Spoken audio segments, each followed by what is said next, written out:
Hello viewers, Assalamu alaikum. How are you? I hope you are well and good by the grace of Allah.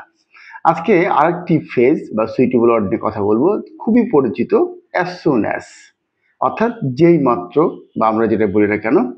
তো as soon as এর ক্ষেত্রে আমরা পাবো দুটি clause পাবো, অর্থাৎ দুটি বাক্য পাবো।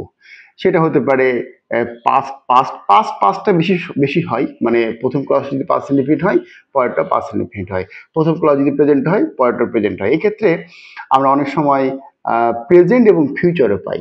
তো যখনই দেখবো যে দুটি ক্লজ থাকবে এবং একসাথে হয়তো একটা ক্লজের পর হয়তো কমা থাকতে পারে, এরকম ক্লজের ক্ষেত্রে আমরা প্রথমে অ্যাজ সুন অ্যাজটা ব্যবহার করতে পারি। সেক্ষেত্রে আমরা যদি তোমাদেরকে জানাই, ঢাকা বোর্ড 2023-এ দেখো যে নাম্বারটা লেখা আছে, প্রথমে একটা গ্যাপ আছে, দ্য রেইন স্টপড, একটা কমা আছে, আই স্টার্টেড ফর হোম। উত্তরটা হবে as soon as the rain stopped, I started for home.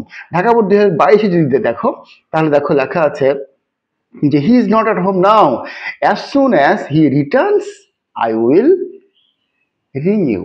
As soon as I returns I will ring you. তাহলে এখানে দেখো as soon as he returns I will ring you, এক্ষেত্রে দেখো present indefinite এবং future indefinite রয়েছে, অর্থাৎ দুটি clause থাকবে এবং প্রথমেই অ্যাজ সুন অ্যাজ বসাবো আমরা। আশা করি সবাই আমরা বুঝতে পেরেছি। আসসালামু আলাইকুম।